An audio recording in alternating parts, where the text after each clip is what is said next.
فما أوتيتم من شيء فمتاع الحياة الدنيا وما عند الله خير وأبقى للذين آمنوا وعلى ربهم يتوكلون.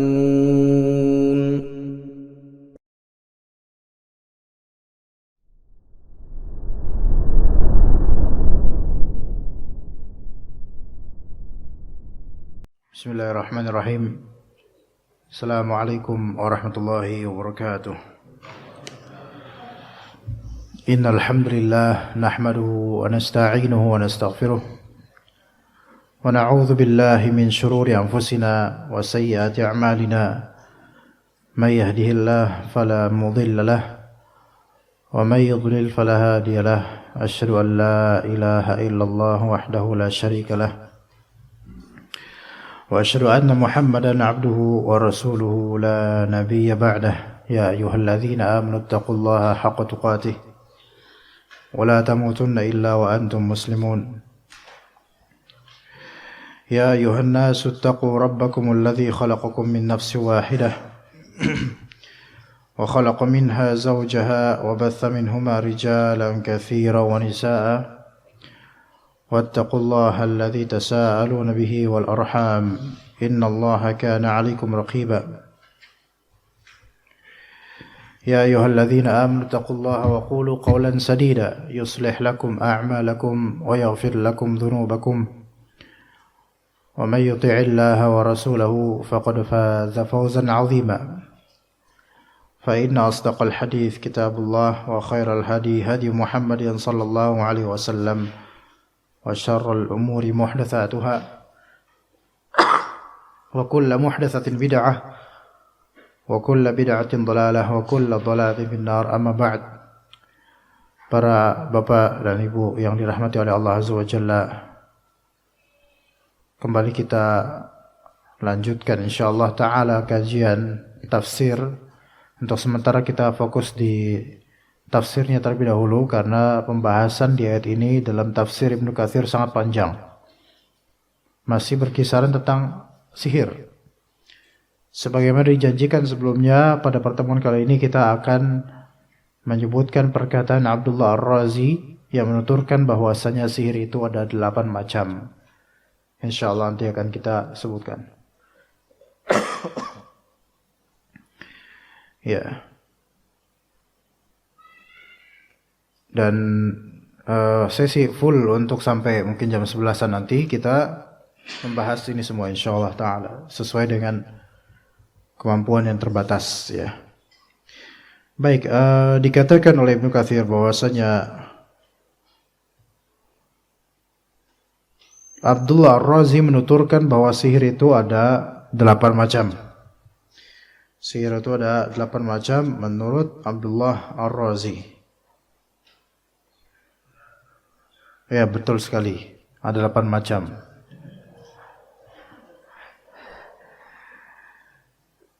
Di sini disebutkan sihrul kuldaniyin wal kusdaniyin. Ini yang pertama, sihirnya orang-orang Kuldani atau Kaledon. Ya, kalau kita pernah mendengar ya Kaledon atau bacanya bagaimana yang kok dibaca di Indonesianya. Pernah dengar gak Pak tulisan Kaledon? Ya. Malah band metal ini jadinya. Kaledon. Kuldaniyin.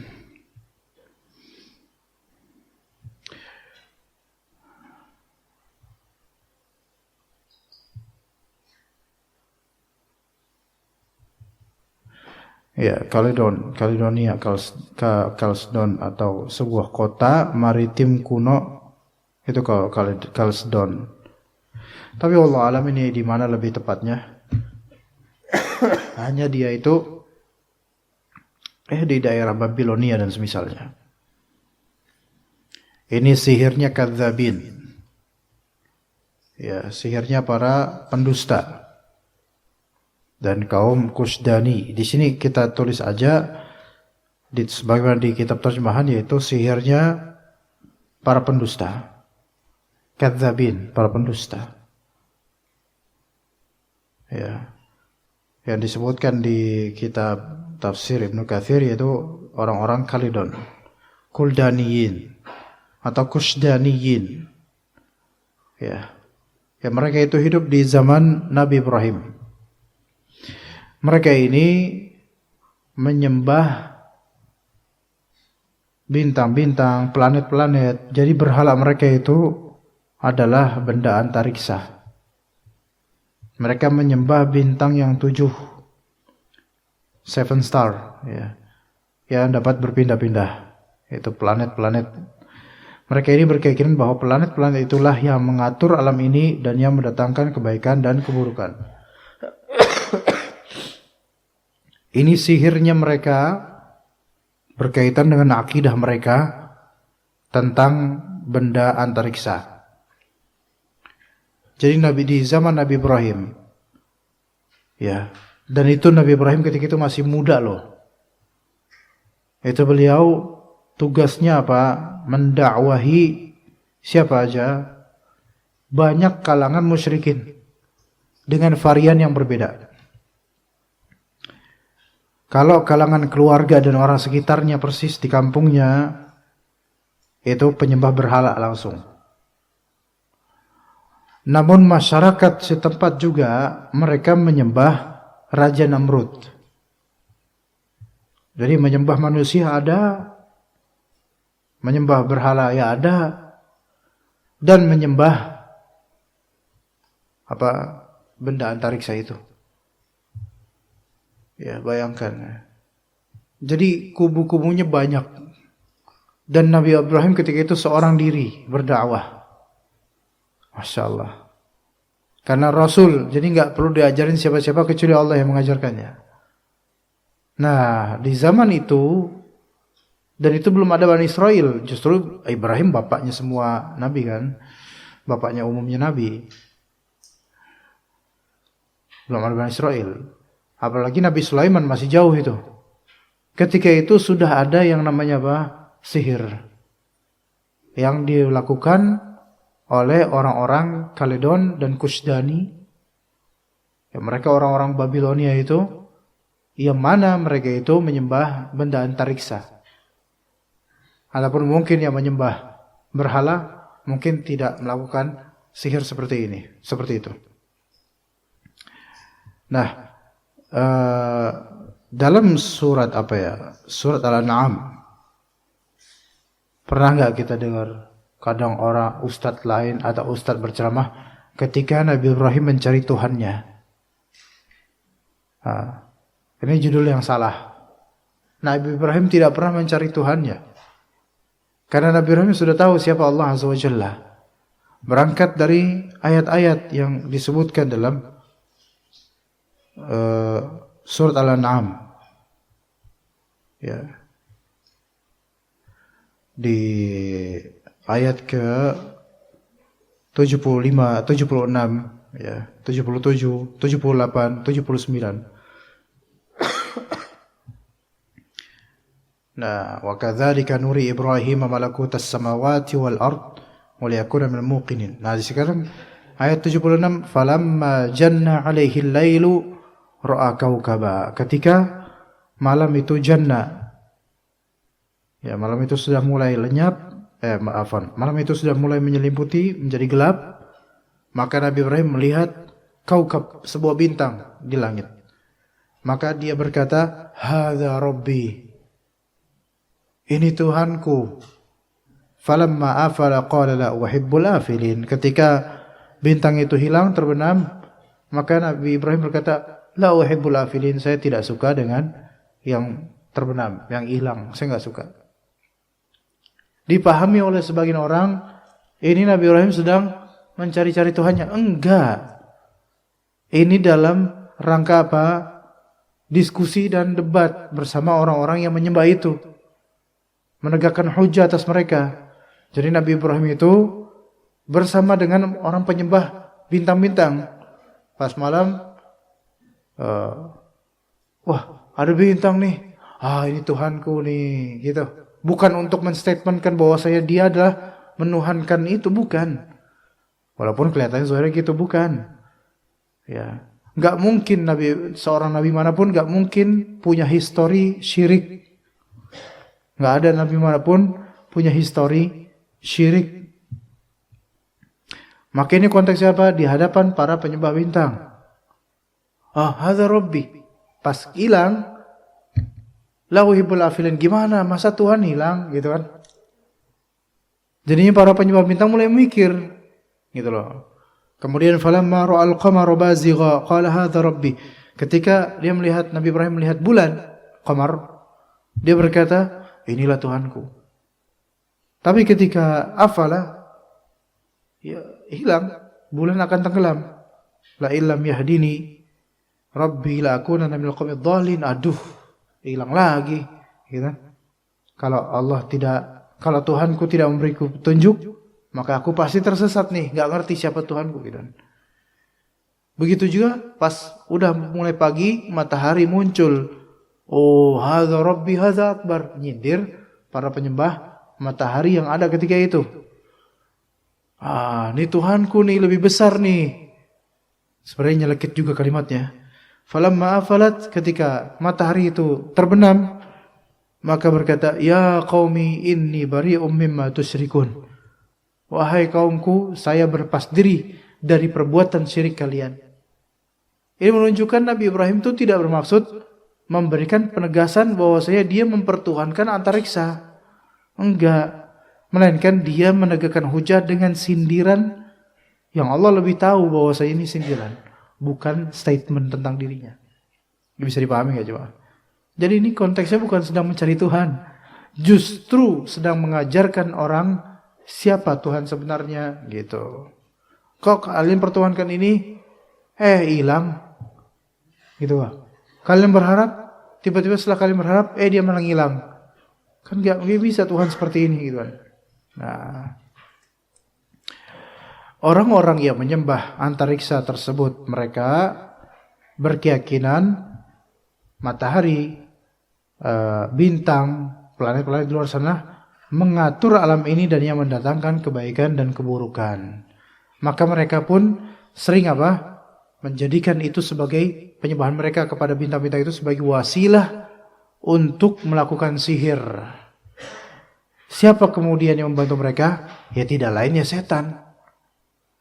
Makanya orang itu sebenarnya semakin kufur itu semakin bisa sihirnya, semakin musyrik semakin bisa sihirnya.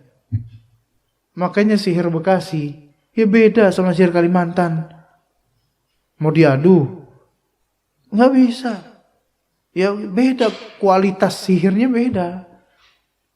Semakin ekstrim dia mengolok-olok ayat Allah, mengolok agama Allah, itu semakin mudah setan itu untuk membantunya.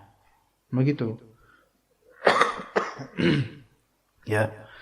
Kepada mereka itulah Allah Ta'ala mengutus Nabi Ibrahim alaihissalam untuk membatalkan sekaligus menentang pendapat mereka itu.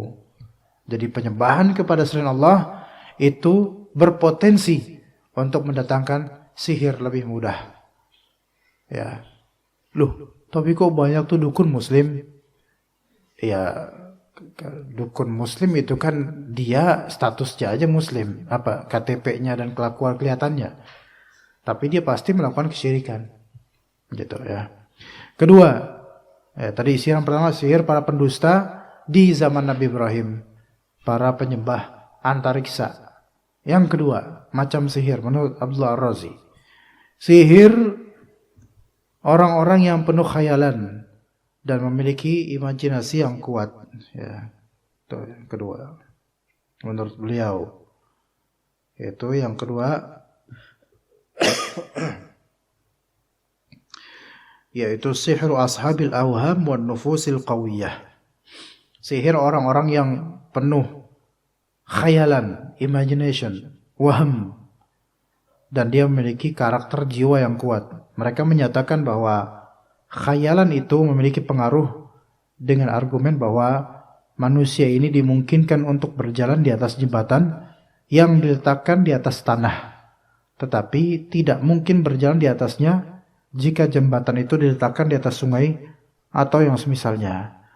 Sebagaimana para dokter sepakat melarang orang yang hidungnya berdarah agar tidak melihat kepada segala sesuatu yang berwarna merah, dan orang yang menderita epilepsi tidak boleh melihat hal-hal yang mempunyai sinar atau putaran yang kuat. Yang demikian itu tidak lain karena jiwa itu diciptakan untuk mentaati imajinasi. Sihir itu bisa juga dari khayalan antum, yang kadang disebut sugesti, tapi di situ ada tambahan permainan syaitan. Itu bisa. Tapi jangan mengasah skill ini gitu loh. Menurut mereka ini, para ilmuwan telah sepakat bahwa adanya orang yang terkena musibah disebabkan pandangan mata adalah sebuah kenyataan, dan itu hak. Para ilmuwan walaupun enggak kenal Islam, mereka juga mengetahui hal ini. Ya. Ibnu Katsir berkata, dia Ar-Razi menjadikan sebagai dasar pendapatnya itu dengan apa yang ditegaskan dalam hadis sahih Rasulullah SAW bersabda, "Al-'ainu haqq, walau kana syai'un sabaqal qadara la sabaqathu al-'ain." Terkena ain adalah benar adanya. Ya. Seandainya ada sesuatu yang dapat mendahului takdir, maka pastinya ain itu mendahuluinya. Tapi enggak ada yang mendahului takdir, enggak ada. Cuma ini menunjukkan bahwasanya efek dari sugesti ain itu cepat. Jadi yang kedua ini sihir khayali, tapi juga bisa masuk ke dalamnya ain. Ya. Di antaranya ain juga masuk di sini. Walaupun ain itu ada beragam macam efek. Pertama sihir khayali. Ya, khayalan. Ini yang kedua ya. Nomor 2 sihir khayalan atau juga ain, imagination. Orang yang memiliki jiwa yang kuat itu lebih berpotensi. Jiwa yang kuat, maksud saya jiwa yang kuat di sini adalah karakter yang keras, pandangan yang lugas, tegas, menancap.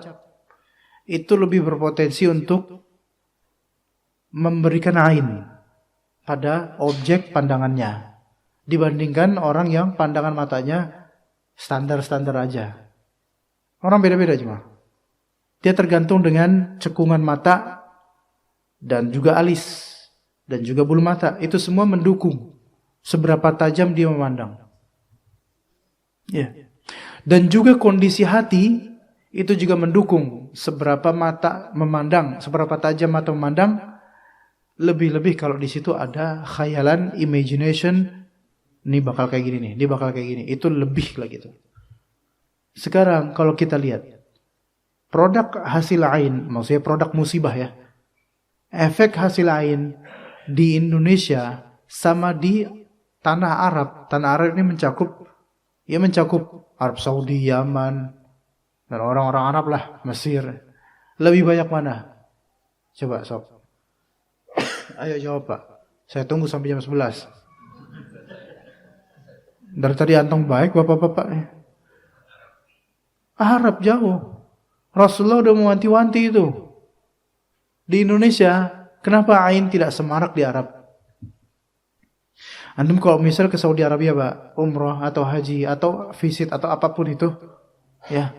Kemudian ada anak kecil sama bapaknya, terus antum ajak selfie bareng, digampar antum, enggak digambar. Maksudnya diomelin antum. Disuruh back off gitu apa? Pergi kamu. Enggak bakal terima mereka. Anak mereka difoto ya dengan orang stranger atau difoto sembarangan, enggak terima mereka. Orang Saudi kayak gitu. Ya. Enggak bakal terima. Kenapa? Faktor ain. Gitu kan? Nah, kenapa di Indonesia tuh enggak gitu loh. Malah selfie terus malah. Iya, masuk Instagram dan seterusnya. Iya, orang Saudi bukan berarti orang Saudi enggak ada yang selfie. Banyak yang selfie betul. Tapi di sana terjadi banyak ain juga. Ain ini pada asalnya bukan sihir. Kadang ain itu tanpa intention, tanpa adanya niatan sesuatu. Kadang malah bukan hasad, melainkan kekaguman. Berarti menerjemahkan ain itu mutlak semua pandangan mata jahat, saya pribadi kurang setuju. Karena kadang-kadang ain itu berasal dari pandangan mata kekaguman. Namun tanpa mengucapkan doa keberkahan. Yang itu dianjurkan Nabi SAW. Kalau engkau kagum akan seseorang atau sesuatu, maka doakan Masya Allah, Tabarakallah. Ada seorang sahabat loh. Sekarang ada gak pernah terjadi di antara kita? Dibilang ganteng, dalam waktu berapa menit jatuh dia. Ada gak Pak? Ada gak Pak? Bapak-bapak pernah gitu gak Pak?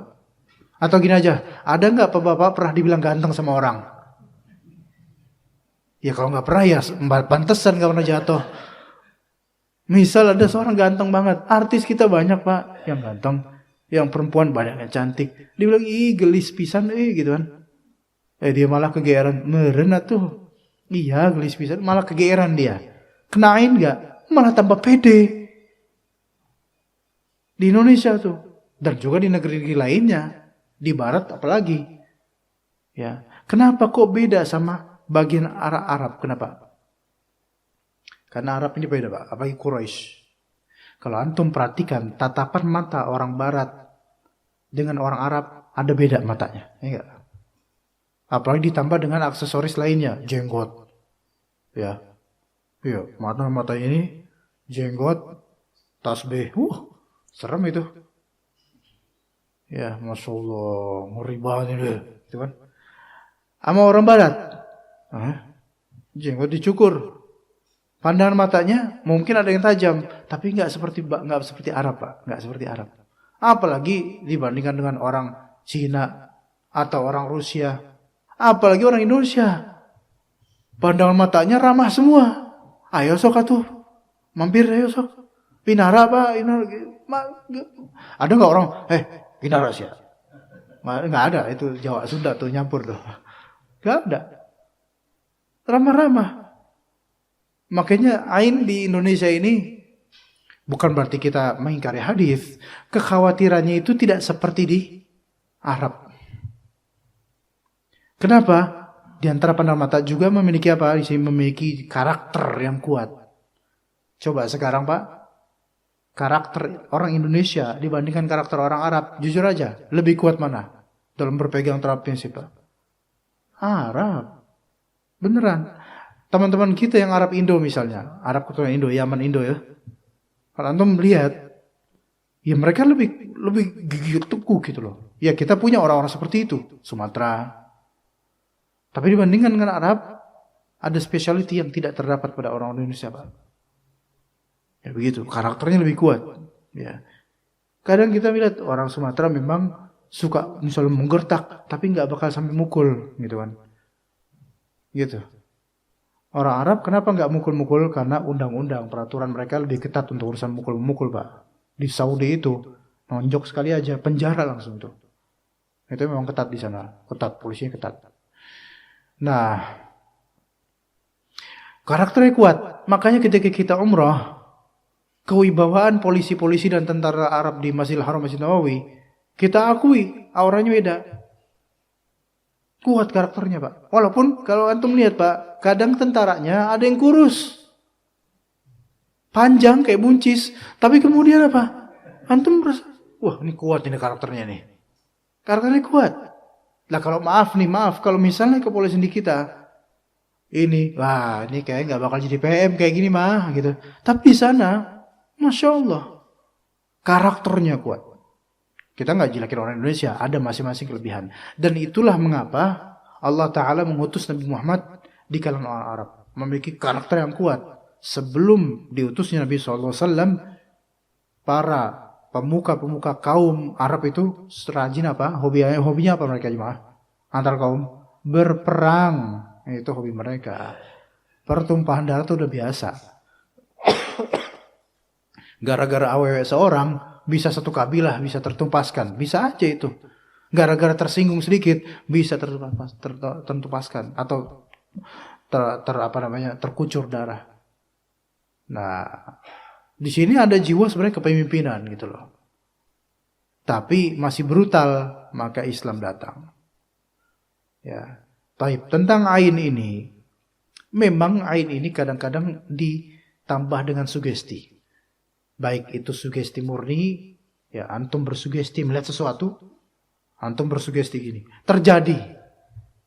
Seolah-olah antum yang membuat takdir. Padahal enggak, Allah yang mentakdirkan. Tapi sugesti antum. Ya, dan antum punya karakter yang kuat ketika memandang itu. Itu bisa terjadi. Apakah itu bagian dari sihir? Dikatakan oleh menurut beliau bagian dari sihir. Walaupun nggak semua ulama setuju ya. Bagian dari sihir menurut beliau. Jadi contohnya gini Pak. Antum punya karakter kuat, kewibawaan atau apa? Memandang sesuatu tuh harus tajam. Ya. Kemudian ada moge. Antum kesel sama moge itu. Ya, karena antum nggak punya, gitu kan. Nah kemudian celakaan sih ya. Celaka bener. Ada nggak kayak gitu Pak? Orang ada nggak kayak gitu? Ada. Ya. Ada di sini bukan berarti orang ini menciptakan takdir. Tapi dia ada sugesti dan seperti sugesti itu ada bantuan dari syaitan. Gitu loh. Sehingga dia merasa biasa terwujudlah. Terwujud. Ya. Begitu. Dan seseorang kadang-kadang ditawari oleh syaitan proyek seperti ini. Ada beberapa orang ditawari oleh syaitan proyek seperti ini. Ya. Sekarang lihat anak-anak indigo. Orang-orang indigo tuh. Kadang-kadang nebak-nebak. Nanti di situ ada ini, nanti di situ ada ini. Sugestinya kuat gitu loh. Ternyata benar. Saya masih teringat. Ada seorang pawang ular. Ya. Namanya Fulan tanpa gumilang. Itu dulu saya masih ingat banget. Beliau ya, saya doakan kebaikan buat beliau. Semoga mungkin kalau emang ada kesalahan beliau dalam masalah-masalah seperti ini, semoga Allah Ta'ala kembalikan jalan yang benar. Tapi manusia itu sepandai-pandainya dia dalam menghandle king cobra, apapun itu, enggak seperti itu Pak. Ada sesuatu, gitu kan. Dan memang Anda perhatikan sejak pertengahan tahun 2000-an, 2005, 2006 gitu kan. Itu kan ketika itu baru mulai muncul. Ketika masih kinyis sekali, Masya Allah. Tetapi yang Anda heran ketika itu, beliau bilang ke presenternya, waktu itu apa namanya, petualangan liar atau apa namanya, dulu sekali masih TV 7 atau apa gitu. Ya. Di sana ada ular kadut. Jauh. Di sana tuh ada ular kadut di petak sebelah sana. Ayo sok kita ke sana gitu. Padahal jauh. Ternyata sama presenter dan kameramen ke sana bener ada ular kadut. Bagaimana dia bisa tahu? Dan di sana ada ular ini nih, di sana sebelah sana ini. Saya firasat saya ular ini. Bener ada ular itu. Sampai presenternya aja, Anda lihat wajahnya aja udah kecapean. Udah ya mungkin kita udahi aja ya. Padahal dia bilang di balik semak ini ada ular kobra gitu. Sugestinya kuat untuk masalah ini. Dan ternyata memang sering melakukan ritual di antaranya dari sejak muda di antaranya makan telur tertentu di waktu tertentu, dan itu dia bilang sendiri di salah satu videonya ada ritual khusus yang membuat sugesti kuat gitu. Dan apakah ini bagian dari sihir? Ini termasuk sihir sebenarnya tanpa disadari. Ya mudah-mudahan Allah Ta'ala berhidayah pada kita dan orang-orang seperti ini. Mungkin gak sadar kalau itu tuh sugesti kuat tersebut itu di luar keilmiahan Pak, ya Pak, di luar keilmiahan. Kalau nebak paling sekali doang bener, sisanya salah semua. Lah ini sering benernya, berarti ada energi lain yang membuat dia tuh berhasil terus atau berkali-kali. Iya, sugestinya kuat Pak. Sekarang kalau misalnya di sini ting ting ting ting ting ting ting, tukang apa Pak? Nah dari awal saya bener nggak Pak ketoprak, bener kan? Setiap pertemuan dia terus bener terus. Ini nggak perlu pakai sugesti lagi. Karena itu sudah pengalaman dan selalu begitu berulang. Walaupun belum terjadi lagi nanti. Kita tunggu nih insya Allah. Iya. Iya. Tapi kalau di setiap ting ding ding ding ding selalu tahu dimanapun berada, di Ciracas di mana selalu anak bisa mendak. Ini tukang robak, ini somai ini. Kok benar semua? Antum tahu dari mana? Gak, Anda cuma punya bayangan aja. Dia tuh ada gerobak somai lewat di balik tembok. Ini di luar keilmiahan, di luar nalar, atau bahasa sekarang di luar nurul. Iya, beda. Ya, udah nggak sama lagi dengan orang-orang yang punya pengalaman atau ilmu. Ya, hati-hati tuh. Ya, al-ainu haq, kata Nabi SAW. Ain, baik dengan adanya sugesti atau cuman kagum, maka itu bisa terjadi sesuatu. Terutama sekali pada anak kecil. Ya, karena masih lucu. Kalau udah kayak antum, lucu juga sebenarnya. Anak kecil lucu, kadang dicubit-cubit, lucu banget. Itu biasa di kita. Alhamdulillah, rata-rata mata yang memandang itu bukan mata yang tajam. Bisa sakit itu anak misalnya. Tapi kadang-kadang kalau kita rasakan, anak-anak tiba-tiba tengah malam, nangis ngejer, nggak ada apa-apa, dan susah tidur. Itu boleh jadi efek dari tadi sore. Emaknya pakai stroller, pamerin ke tetangga. Sok lihat anak-anak aing. Lihat anak saya, putih kan, cakep kan, dalam hati gitu. Pamer. Ya, ibu-ibu gitu kan. Bukan ibu-ibu yang ini. Ibu-ibu yang di sana, Israel bagian selatan.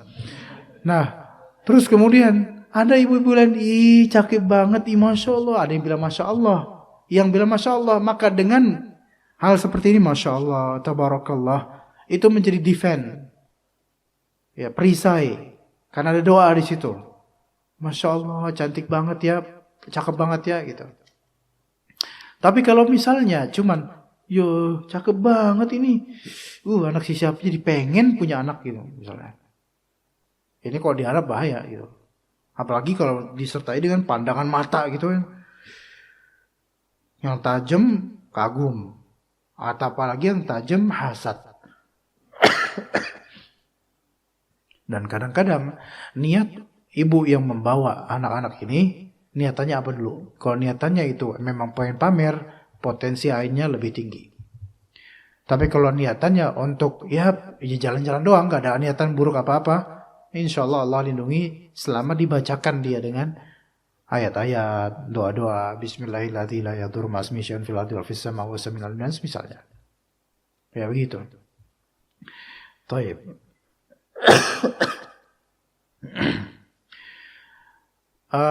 Bagaimana seseorang mengetahui dia kena ain? Gimana cara seseorang mengetahui dia kena ain? Ketika suatu teritori, ya anak-anak sebutkan dulu ini. Ketika suatu teritori, ain itu bukan menjadi kebiasaan atau penyakit dadakan bukan kebiasaan, maka semakin sulit mengcapture atau mengetahui ini ain atau bukan, semakin sulit. Ya, ketika di daerah di Indonesia terutama nih, nggak biasa ada tema ain tuh nggak biasa. Pembicaraan tentang ain tuh nggak biasa, maka semakin sulit untuk mengatakan ini ain atau bukan, semakin sulit. Kalau di Arab mungkin gampang untuk mengidentifikasi ini sebagai ain, tapi kalau di Indonesia saya pikir nggak mudah. Sehingga step pertama ya adalah jangan langsung memvonis ini adalah ain. Sebagaimana jangan langsung memvonis ini adalah sihir. Jangan apa-apa tuh step pertama tuh dijin-jinin mulu gitu loh. Jin gak terima kok saya lagi padahal dia memang pelakunya. Tapi jangan langsung ke jin. Ke logika zahirnya aja gitu loh. Itu aja, bawa ke situ dulu. Kalau ternyata sudah habis limit logikanya, baru di sini ada sesuatu gitu loh. Ya. Misal anak kecil menangis malam hari, betul, kemungkinan besar ain, betul. Ya. Tapi coba lihat dulu apakah ada mungkin cacat lagi, apa yang bentol-bentol itu? Cacar ya, bukan cacar apa? Ya beruntusan apa-apa gitulah. Ya. Atau dia habis digigit semut atau apa? Coba periksa dulu. Apakah itu? Apakah kelupahannya itu atau gimana? Sampai ternyata ini nangis gak jelas. Dibacain tambah nangis. Maka ini jangan langsung ke sihir. Jangan langsung ke sihir. Ya, kemudian ke ain dulu, ya mungkin bacain. Dan untuk ke ainnya, untuk bayi seperti ini, ya cukup bacain aja. Nah sekarang kan dalam treatment, kan dalam hadis Nabi SAW itu kan dicari siapa ainnya. Ain itu pelaku, ainnya siapa. Ya. Cuman kalau misalnya ini kolektif, orang banyak yang nonton dia, ya susah cari pelaku ainnya. Susah. Ya udah dibacain aja, nggak harus kemudian ya udah yang tadi ngumpul sama kita semajlis semuanya suruh minum ya di gelas ini, nanti minum rame-rame terus biar bayi itu minum. Ya itu habis memakan waktu. Walaupun itu memang ada syariatnya, tetapi nggak bisa harus seperti itu. Membacakan aja. Ya. Taib. Kadang ada sebagian peruqyah mengatakan yang di antara ciri-ciri kena ain ya, satu yaitu gejala yang tiba-tiba dan di luar kebiasaan. Gitu. Itu yang pertama tuh. Gejalanya tiba-tiba dan di luar kebiasaan. Baik itu ekstrim atau lembut. Ini konklusi dari saya, tapi sebenarnya menjamak berbagai kasus ya. Yaitu yang pertama gejalanya itu apa tadi? Tiba-tiba dan di luar kayak nggak biasa gitu. Ini bukan hal yang biasa gitu. Baik itu sifatnya ekstrim atau lembut. Ya. Karena ain itu ada yang efeknya lembut, Pak. Ya.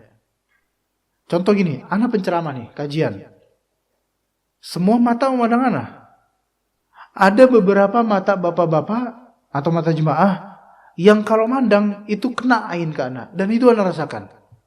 Kalau di sini nggak ada, alhamdulillah. Di sini karena insya Allah mudah-mudahan tulus semua, masya Allah. Ada walaupun orang itu memandang itu nggak bermaksud ain, nggak. Emang apa namanya? Karakter bentuknya itu loh, sifat alisnya, matanya gitu. Itu nyorot gitu loh, nembak gitu, ada gitu. Iya.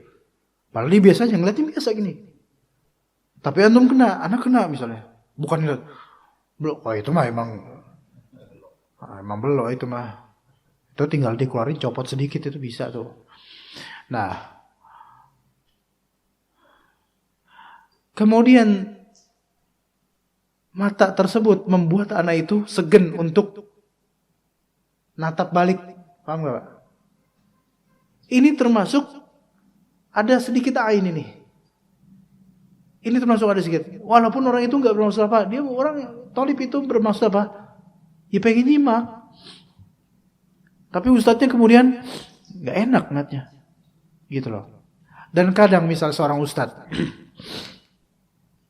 kadang bisa melihat mana yang punya ilmu tinggi, mana yang enggak. Bukan dari pakaiannya, dari matanya.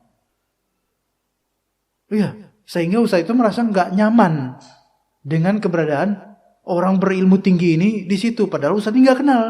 Tapi dari sorot matanya ketahuan. Bisa pernah ngerasa gitu gak Pak? Ada orang-orang yang kita enggak kenal dia.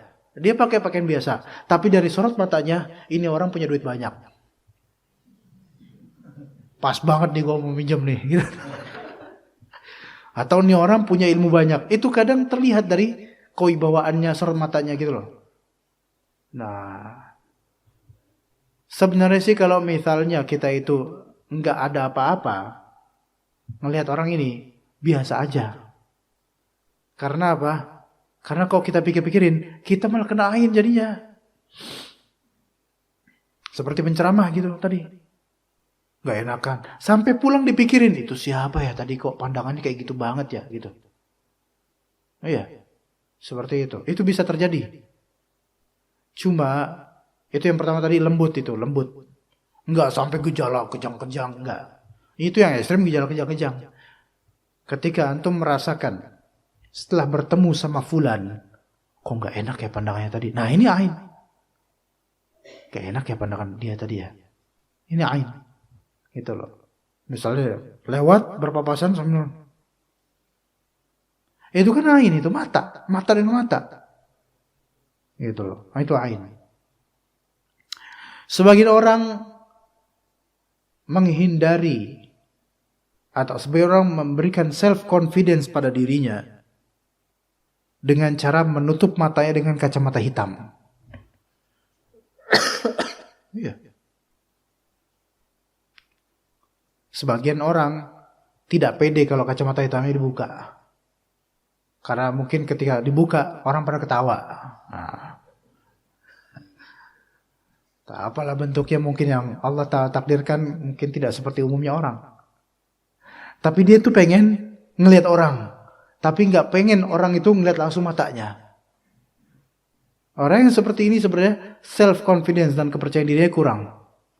Dan mudah kena ain. Apalagi kalau dia terbiasa dengan ini. Ya. Nah, ain ini sekali lagi kata Abdullah Ar-Razi bagian dari sihir tidak disepakati oleh ulama kayak gini. Sebagian ulama mengatakan ain belum tentu sihir. Kalaupun iya sihir secara bahasa. Karena apa? Sihir itu kan berarti ada kelembutan di balik itu. Kelembutan sebab yang tidak diketahui oleh zahirnya manusia. Itu ain seperti itu. Ya, kan bukan mata kemudian mata keluar terus mukul-mukul orang, enggak gitu. Tapi kan lembut ke hati. Yang kata mereka pandangan mata adalah jendelanya hati gitu. Ya begitu. Wallahu alam, orang yang punya karakter ain bisa memberikan ain pada orang itu tidak bisa disebut penyihir. Tetapi secara kenyataan memang ada trik sihir di balik itu. Apakah ain bisa menimbulkan kesurupan? Bisa. Bisa. Lebih-lebih jika orang yang korban ain ini memang ada riwayat kesurupan atau ada riwayat santet dan semisalnya, itu juga lebih mudah. Karena biasanya orang-orang yang punya riwayat kena sihir, punya riwayat sering kesurupan, punya riwayat indigo, itu lebih sensitif. Gitu. Betul nggak Pak? Nggak betul.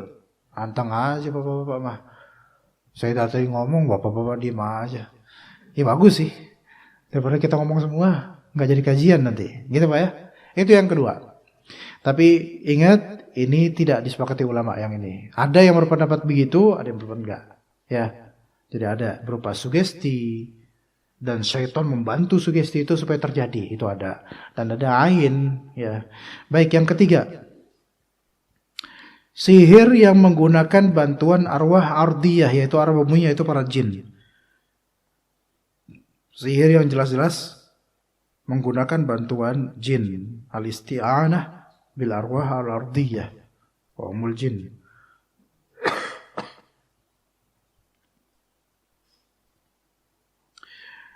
Ini para jin, sihir menggunakan bantuan jin. Ini berbeda dengan pandangan para filosof dan Mu'tazilah. Para filosof, pakar filsafat ya. Filsafat itu beragam ya. Ini filsafat yang saya maksud, filsafat berkaitan dengan metafisik. Bukan filsafat antropologi, filsafat matematika, bukan itu beda lagi itu mah. Walaupun namanya filsafat. Filsafat hukum beda lagi. Enggak, ini filsafat tentang metafisik. Hal-hal yang berkaitan dengan divinitas, dengan hal yang gaib, dengan alam kesadaran manusia. Itu para filosof di bidang ini mengingkari eksistensi jin, bahkan mengingkari eksistensi jin. Kalaupun mereka mengetahui adanya roh jahat misalnya, tapi mereka bisa jadi mengingkari efek roh jahat kepada manusia. Karena bagi mereka secara logika nggak mungkin roh jahat masuk ke dalam tubuh manusia. Lah terus apa dong? Kalau orang kesurupan itu, mereka punya jawabannya. Tapi jawaban versi mereka ya. Biasanya psikologis juga menjawab seperti itu. Terus Mu'tazilah. Mu'tazilah itu memang ada meyakini adanya jin. Ya. Tetapi mengatakan sihir itu tidak real. Sihir itu khayalan. Itu bagi Mu'tazilah. Ya. Arti lainnya, efek dari itu adalah para filosof dan para Mu'tazilah. Mu'tazilah itu super rasionalis. Mu'tazilah itu disebut juga ultra nasionalis gitu, sangat nasionalis lah, nasionalis. Ultra rasionalis, sangat rasional gitu loh. Nah, kayak orang liberal itu banyak yang berpemahaman Mu'tazilah loh. Itu mereka mengingkari hakikat dari sihir dan efeknya. Enggak, sihir enggak berefek. Ya. Jin enggak bisa apa-apain manusia. Ya. Begitu. Nah, tapi yang sahih adalah bahwasanya memang sihir bisa menggunakan bantuan jin dan bisa berefek. Mazhab Ahlussunnah wal Jamaah mengatakan sihir bisa berefek madarat dengan izin Allah. Dalilnya, wa ma hum bidarrina min ahadina illa biiznillah. Tidaklah mereka para jin itu memberikan madarat pada siapapun kecuali dengan izin Allah. Berarti kalau Allah izinkan, bisa terjadi madarat. Maka kalau terjadi disantet, dipelet, digendam dan seterusnya, yaitu kerjasama dengan jin dan itu terjadi kan hakiki, iya, ya, terjadi. Ya. Kemudian kata Ibnu Katsir, jin itu terbagi menjadi dua bagian, dua macam. Jin mukmin dan jin kafir. Ya, percaya nggak ada jin mukmin? Ya percaya, harus percaya ada jin mukmin. Karena di Al-Quran disebutkan. Di surat Al-Ahqaf, di surat Al-Jin, satu surat bahkan itu. Ya.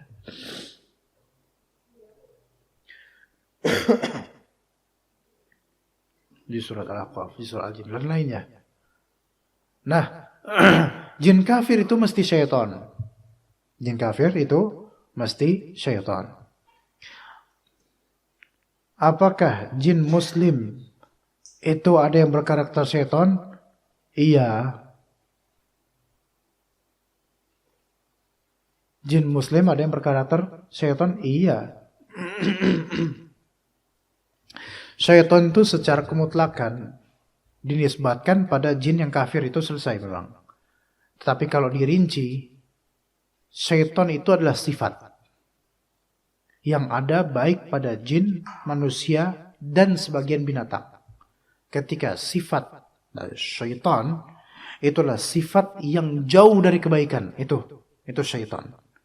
Ya, kata Ibnu Katsir di awal-awal di tafsir terhadap a'udzubillahi minasyaitonirrajim, asyaiton di antara derivasi asalnya adalah dari kata syaitona yang maknanya ba'uda, jauh dari kebaikan. Kalau jin kafir itu pasti jauh dari kebaikan. Enggak ada jin kafir yang berbakti, enggak ada. Enggak ada jin kafir yang taat, enggak ada.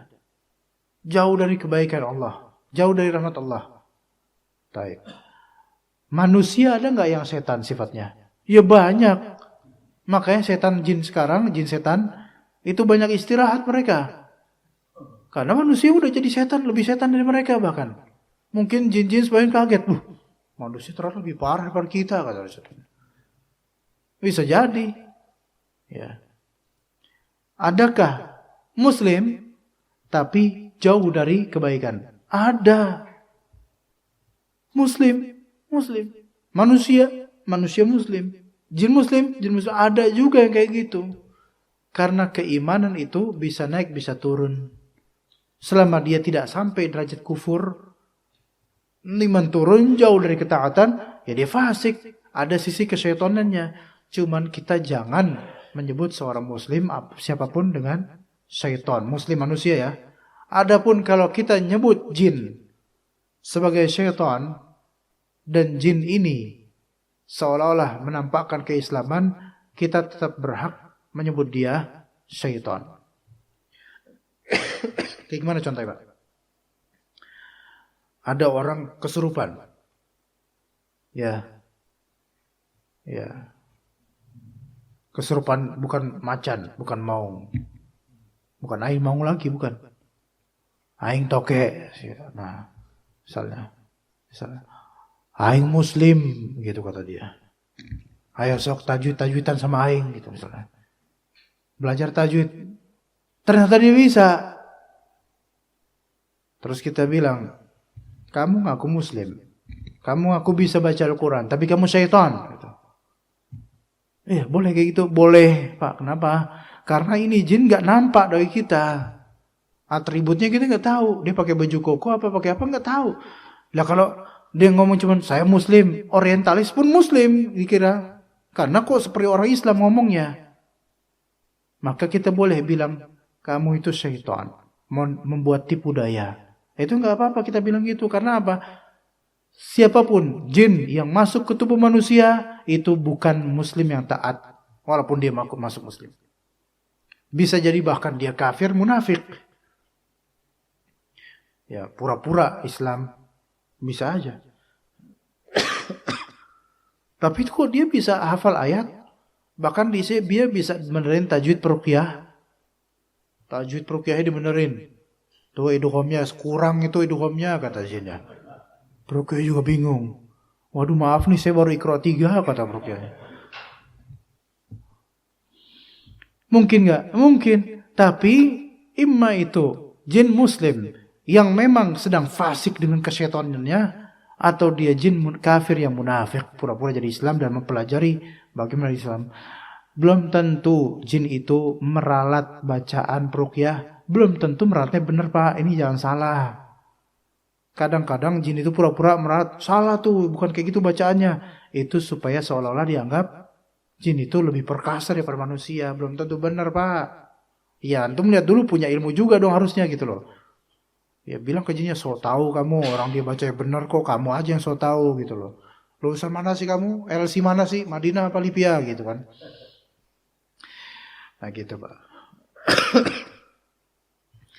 Jin kafir itu pasti syaitan. Hubungan jiwa manusia dengan para arwah bumi ini, al-arwah ardiyah maksudnya jin, lebih mudah dibandingkan hubungan mereka dengan arwah langit. Karena keduanya mempunyai kesesuaian dan kedekatan. Mereka yang melakukan percobaan dan pengalaman menyatakan bahwa hubungan dengan para arwah bumi ini dapat ditempuh dengan perbuatan-perbuatan yang cukup mudah. Jadi untuk interaksi dengan jin itu gampang. Dan kita nggak bisa interaksi dengan malaikat karena malaikat mengerjakan tugas. Nggak perlu interaksi sama kita. Nggak bakal interaksi sama kita kecuali disuruh oleh Allah. Tapi kalau jin, mereka itu justru ketika kita ngajak interaksi, mereka itu senang sebenarnya. Cuma power jin itu beda-beda Bu, Pak, Bu, Bu, Pak, Pak, Bu, Pak, Bu. Beda-beda powernya. Ada interaksi cukup dengan bisikan hati, itu lebih ringan. Ya. Itu lebih ringan dan lebih mudah. Tapi jangan dilakukan. Na'udzubillah min dzalik. Interaksi dengan bisikan hati. Interaksi di mimpi itu bisa juga. Interaksi dengan supaya jin itu memadatkan. Itu susah. Tapi kalau bisa berarti membutuhkan ritual yang luar biasa. Makanya interaksi itu bisa ditempuh dengan perbuatan-perbuatan cukuplah. Mantra. Tuh. Disebut mantra di sini. Ya.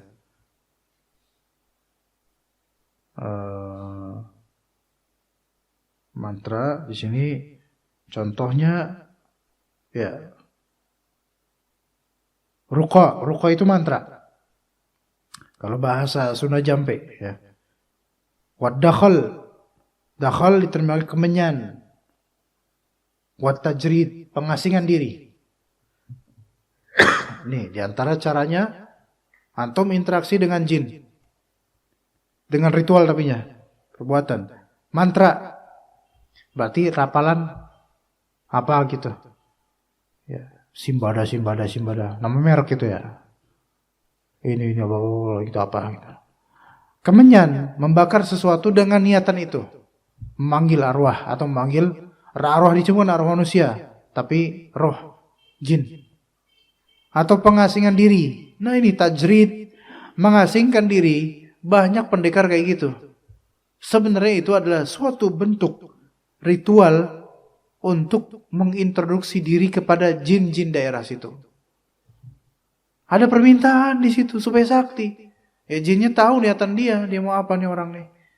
Biasanya Pak, di tepi laut, terutama di pantai selatan, ya enggak? Coba sok lihat di Pelabuhan Ratu. Di bagian-bagian yang bebukitan dan juga banyak semak-semak dan karang-karang itu, jarang orang ke situ karena bahaya ya. Coba antum ke situ Pak malam-malam Pak. Bisa jadi tengah malam antum ketemu ada seorang lagi telanjang, rambut panjang, sambil bertapa gini atau kayak gini. Akang ngapain Kang? Kang, bukan? Kang, Assalamualaikum. Ya, diem aja dia. Karena itu ritualnya, nggak boleh ngomong, nggak boleh ngelihat. Ada yang manggil, diem. Gitu. Misalnya ya, nggak pendekar tuh, ada kayak gitu tuh. Itu sebenarnya pemanggilan dan suatu ritual untuk ada interaksi dengan mereka. Gitu. Nauzubillah min dzalik. Nah, ya mantra, kemenyan dan pengasingan diri supaya bisa ada interaksi. Inilah yang disebut dengan azaim jampe-jampe. Dan amalut taskhir, tindakan menundukkan jin. Menundukkan jin itu tidak priceless. Ya.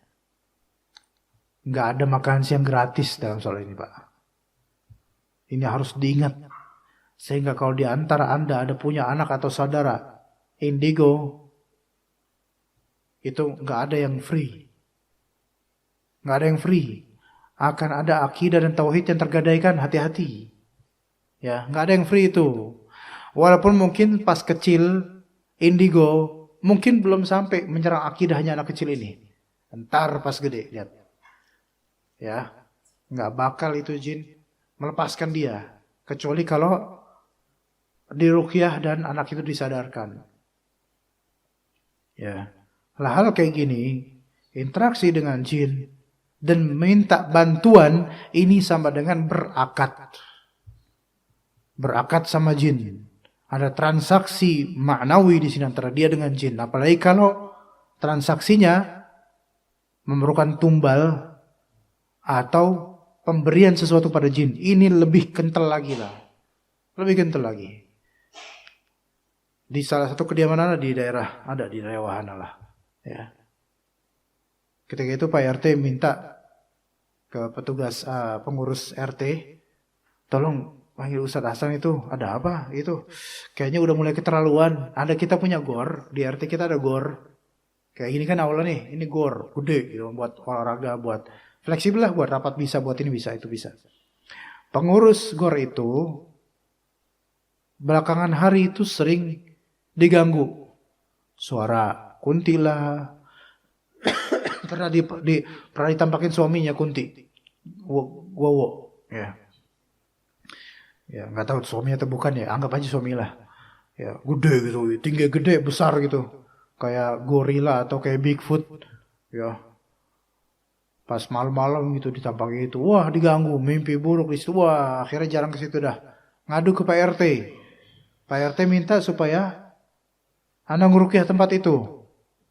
Karena khawatir akan mencelakakan, nanti ada apa gitu takutnya. Ya khawatir juga bisnis ini jadi apa namanya? Stagnan gitu karena isu-isu gitu kan. Banyak setannya tuh jangan gitu kan. Karena memang sampingnya sungai dan atasnya kuburan gitu loh. Nah, ya kan pas banget gitu kan. Maka terus anak ke situ malam-malam. Tahu nggak Pak ceritanya gimana kelanjutannya Pak? Mau dilanjutin nggak Pak?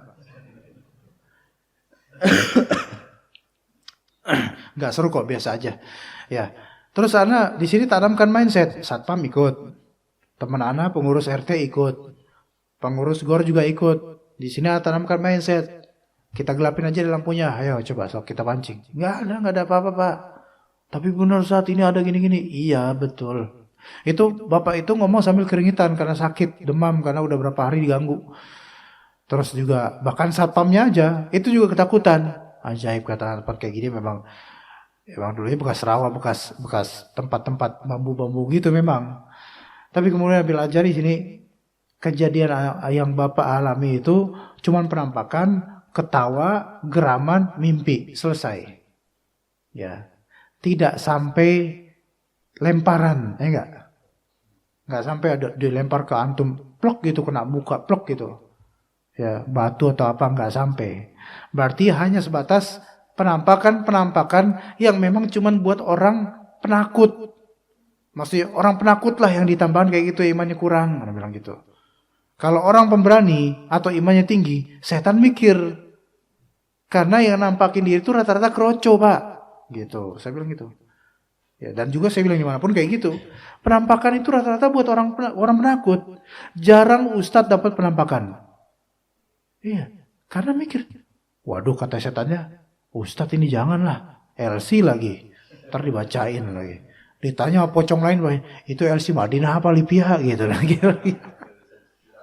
Cipinang. Panjara dong itu Cipinang. Antum jangan ngomong gitu sama LC lain, nanti antum ditindak pidana antum. Kalau mana gak apa-apa. Nah, kan mereka gak bakal ngapain. Ini berarti anak pelajari, ini hanya keisengan, Pak.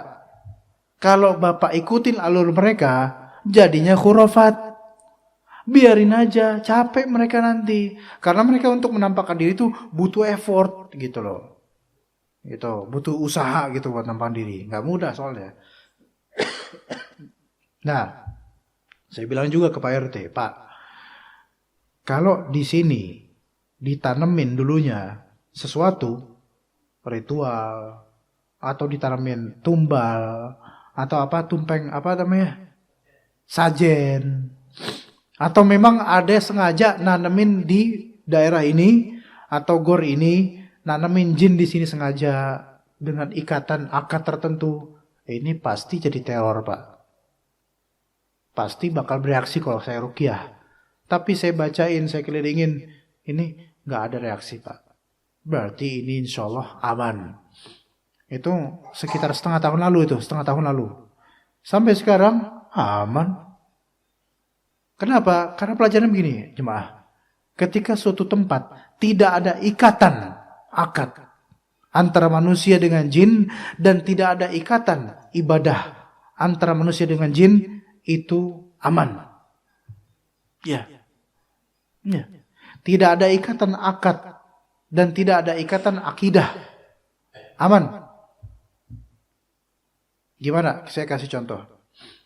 Tidak ikatan akad apa? Kalau antum pernah berakad sama jin, tentunya bukan akad jual batu itu. Ketoprak. Ya. Dan antum nggak mungkin beli ketoprak sama jin, tapi pasti ada jasa. Akad sama jin baik melalui dukun atau memang antum punya peliharaan. Itu repot. Dimanapun berada repot. Ke gunung repot karena jin-jin lain ngelihat antum bawa jin. Atau punya akad berupa jimat. Itu juga repot. Itu juga sama dengan akad itu. Dan juga berupa akidah. Ketika di suatu tempat ada nuansa akidah yang menguntungkan jin, itu tempatnya. Saya ulangi. Jika suatu tempat ada nuansa akidah yang menguntungkan jin syaitan, itu memang tempatnya jadinya. Misalnya apa? Kuburan keramat. Pasti ada akidah baru yang menguntungkan jin, ya enggak? Ya. Itu tempatnya, Pak. Pohon beringin. Antum kalau tahu pohon beringin yang diyakini sesuatu dengan pohon beringin di suatu tempat yang enggak ada orang ngunjungin, enggak ada urusan orang sama dia, pasti lebih angker yang diyakini. Iya, pasti lebih beda rasanya. Karena banyak jin di situ berusaha untuk mensugestikan pada orang-orang. Membuat perasaan orang takut, haunting atau apa gitu. Beda kalau misalnya antum punya pohon beringin di rumah.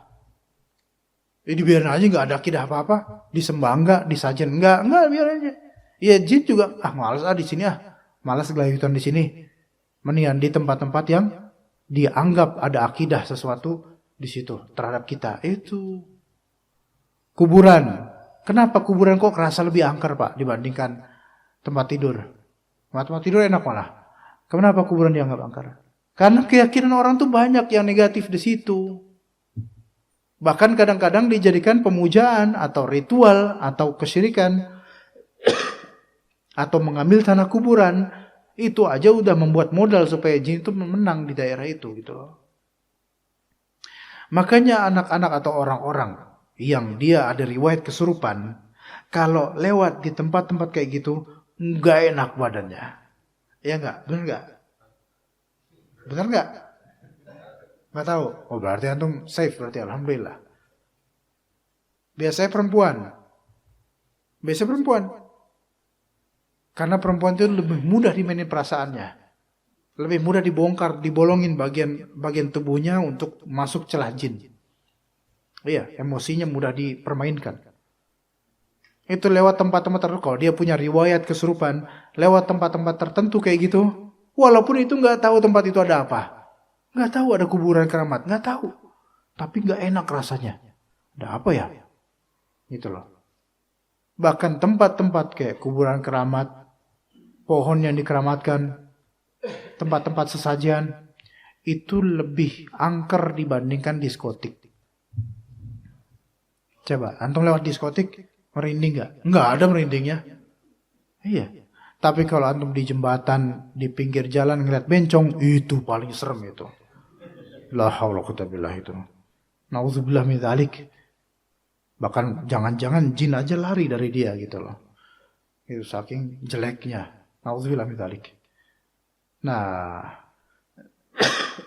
jadi tempat atau kondisi ketika memang di situ ada akad dengan jin, terikat. Kalau kita yang berakad sama jin, berarti seperti membiarkan jin untuk tinggal bersama kita atau untuk terus-menerus ada di samping kita. Gitu. Kalau kita meyakini dengan akidah buruk, negatif, tidak syar'i dan syirik tentang suatu tempat, maka itu menambah power mereka, menambah kejumawaan mereka terhadap tempat tersebut. Begitu. Ya. Dengan cara apa akidahnya? Meyakini bahwa saya ini angker, meyakini bahwa saya ini tuh tempat yang harus dikeramatkan. Enggak usah. Enggak usah. Ya, begitu para bapak dan ibu sekalian. Oke, itu baru 3 ya. Yang pertama sihir para pendusta, para penyembah antariksa. Yang kedua sihir yang lebih ke ain ya. Karena nanti juga ada sihir khayalan berikutnya insyaallah. Yang ketiga sihir yang menggunakan bantuan jin. Ya, begitu. Dan interaksi dengan jin bisa dengan cara mengucapkan mantra, memanggil jin mantra, kemudian pakai hal-hal yang secara urf dikenal, disukai jin seperti kemenyan dan lainnya. Juga tajrid, yaitu pengasingan diri. Ya. Bisa juga berakad dengan jin lewat batin hati. Dan itu bahaya. Na'udzubillah min dzalik. Ya begitu, wallahu a'lam.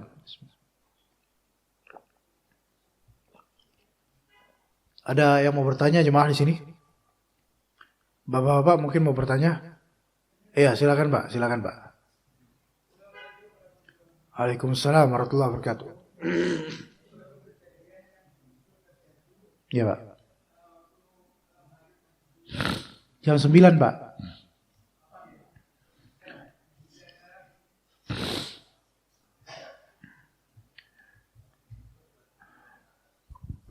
Ya Pak, jam 9 malam. Kejadian pada jam 9 malam. Masya Allah ya. Ini ada pembantu yang dapat telepon ya dari lewat HP. Iya. Nah, kemudian pembantu itu terus karena melayani omongannya itu, dia akhirnya kesetrum lah gitu ya. Kesetrum omongannya itu. Akhirnya terhipnotis. Ya. Akhirnya terus dia keluar rumah, orangnya itu minta dikirimi transfer untuk HP itu password. Pulsa. Minta berapapun dikasih. Nah, itu secara dia nggak sadar. Kemudian setelah di HP itu dia ditepuk sama yang punya HP, kemudian dia baru sadar dan menangis. Iya. Nah, ini termasuk zikir apa ini dan bagaimana penangkalannya? Terima kasih. Assalamualaikum warahmatullahi wabarakatuh. Waalaikumsalam warahmatullahi wabarakatuh. Ini termasuk sihir nanti nomor 7 ya. Ya, jadi Bapak akan mendengar jawabannya 1 bulan lagi, Pak.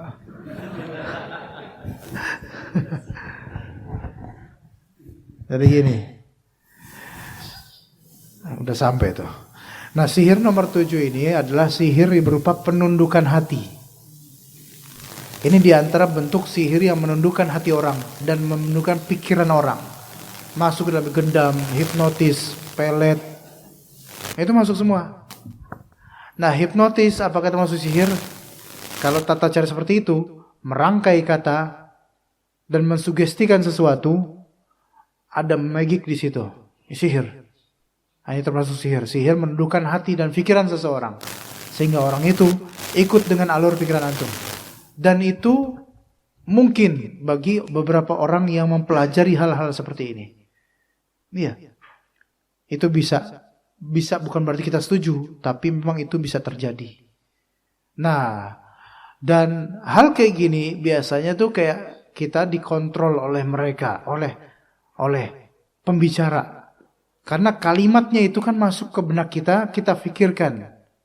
Nah, orang yang berbicara itu betul-betul mensugestikan bahwa saya apa yang diomongin itu benar, gini loh Pak. Saya itu kalau berdusta memerlukan apa? Intonasi, mimik wajah, body language yang membuat antum tuh tersihir dengan kedustaan ana. Gitu. Bahkan ketika ana bilang kambing itu bisa terbang, antum bisa nurut dengan pemikiran itu. Tapi harus dengan stressing, intonasi, itu semua ada pelajarannya, tapi bagi mereka ya. Nah, itu dari segi pelakunya. Dari segi korbannya biasanya perempuan. Itu perempuan ya, Pak? Itu. Karena perempuan mudah dimainin perasaannya. Iya. Bu, nama ibu siapa? Yuli, Pak. Oh, bukan, Bu. Nama ibu Zaitun. Bukan, Pak. Saya Yuli. Ibu, saya dengar. Ibu, benar. Tenang, Bu ya. Ibu sebenarnya namanya Zaitun, bukan Yuli. Oh, gitu ya, Pak ya.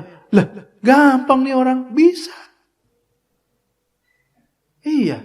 Ditenangin. Ibu, sebentar Bu, dengerin saya dulu Bu ya.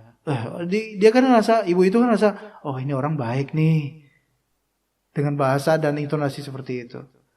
Nah, gimana cara untuk menyadarkannya? Harus ada interaksi tubuh atau pikiran ke orang lain. Biar buyar itu semua Pak. Gitu, buktinya tadi interaksi tubuh, pok gitu loh. Alhamdulillah itu pok, bukan hap. Kalau hap lalu ditangkap.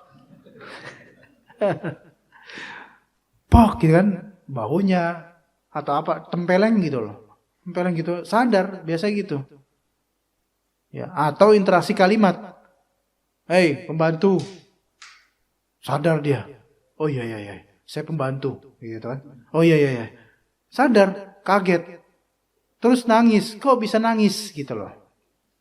Karena di sini ada namanya ruh. Ruh itu mungkin kata sebagian dari ahlinya ya. Ruh itu juga berbuku-buku, berbagi-bagi.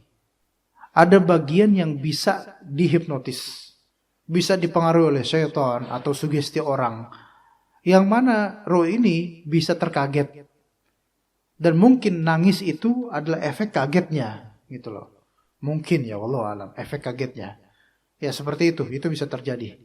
Dan sekarang kan banyak Pak, Bu, hipnotis dengan cara telepon. Rata-rata emak-emak yang kalau misalnya HP dibuka terang banget dan juga ngeliatnya kayak gini. Itu tuh gampang biasanya tuh kena. Emak-emak yang udah tua, mohon maaf. Karena gaptek satu, kedua karena polos. Iya. Gitu. Kalau yang muda-muda mah jarang, ya walaupun ada. Kenapa? Karena telepon siapa nih? Enggak, penipuan gitu. Kalau mama enggak. Apakah Anda menginginkan uang 50 juta? Tekan link ini, install. Cek. ya udah habis. Itu rata-rata korban emak-emak gitu. Tapi itu bukan sihir kalau ini. Ini bukan sihir kalau yang tekan ini, link ini. Itu bukan sihir, ini namanya bahlul. Kalau ini memang bahlul. Emang nggak ngerti. Kalau yang bapak tadi, yang ibu itu, pembantu itu termasuk sihir. Ya begitu. Wallahu a'lam. Ada ibu-ibu mau nanya ibu-ibu? Bapak mau nanya lagi Pak? Ya Pak, ya silakan Pak. Assalamualaikum warahmatullahi wabarakatuh. Ahli bahasa Arab mengklasifikasikan jin ada 5, Ustaz. Mengapa Pak? Mengklasifikasikan jin ada 5, memberi nama jin. Oke. 1, jika jin itu jin yang murni, dia menyebutnya jinni. Pakai jini nggak Pak? Nah, ya pakai. Ya, Nomor 2, terus, jika Pak, dia tinggal serumah dengan manusia, disebut korin atau amir. Ya. Ya. Amir ya. Amir. 3, jika jin yang suka mengganggu anak-anak, orang Arab biasanya menyebutnya arwah. Ya. Jika jin itu suka mengganggu manusia, disebut setan. Ya. Namun jika yang kekuatannya lebih dahsyat daripada setan dan yang lain, itu disebut ifrit. Ifrit ya. Nah, yang banyak terjadi di masyarakat kita, saya tanya dulu, apakah ini pernyataan ini benar menurut ahli bahasa orang Arab? Iya Pak. Bukan hanya orang Arab, itu ulama juga bilang gitu. Gini. Ya, yang jadi pertanyaan, okay. Banyak beredar di masyarakat kita anekdot ketika seseorang meninggal, lalu tetangganya mengatakan ketika 3 hari atau 7 hari, saya melihat si Fulan berdiri di depan rumahnya. Nah, ketika malam. Itu si Jupri itu. Nah, ya. Nah, anekdot itu orang mengatakan bermacam-macam dari pendapat. Ketika dia sudah meninggal, dia melihat orang itu berdiri di tengah malam. Si Jupri itu. Padahal itu kan menurut saya Ustaz ya. Bisa aja korin kan Pak? Ya, itu korin. Bisa aja korin gitu ya. Itu ada korin, pendamping dia. Sedangkan dalam hadis dikatakan, itu tidaklah sesuatu hamba Allah kecuali diawasi oleh 2 malaikat pencatat kebaikan dan keburukan. Lalu bagaimana dengan korin yang suka mengganggu itu? Ya, terima kasih. Assalamualaikum warahmatullahi wabarakatuh. Assalamualaikum warahmatullahi wabarakatuh. Saya mau bahas yang tadi, nama-nama setan, nama-nama jin itu Pak. Kalau dia murni jin, sebenarnya ini semua hanya pembahasan Pak. Bukan berarti ini 5 macam jin, enggak. Sebenarnya yang murni jin, ya jinni, syaiton, ya jinni juga, ifrit, jinni juga gitu ya, sama semuanya. Terus yang kedua apa tadi? Di rumah itu namanya korin atau amir. Ya. Dan ular-ular yang ada di rumah dari ular kecil dan dominan nggak berbisa yang ada di rumah nih, itu biasanya disebut amir. Pakai ain bukan pakai hamzah, kok pakai alif, pemimpin dong artinya. Ini amir. Amir itu penduduk. Artinya amir itu penduduk Pak. Iya. Amir itu artinya penduduk. Jadi ini nih ular nih penduduk kita gitu loh. Penduduk rumah kita gitu. Makanya disebut amir. Ya. Nah, treatment terhadap jin amir ini kayak gimana? Beri dia kesempatan 3 hari, kan kata Nabi gitu. Hanya saja apakah semua ular kita gituin? Nah, itu kan. Di sini harus ada edukasi. Snake education. Ya. Jangan sexual education terus. Kalau rumah dekat kebun, perlu tahu mana snake yang memang berbisa, mana yang enggak. Kalau berbisa, enggak ada uzur, matiin. Karena rata-rata ular yang jin yang menyerupai ular itu rata-rata enggak ke ular berbisa. Di zaman Nabi pun begitu, amir yang di rumah itu ular kecil.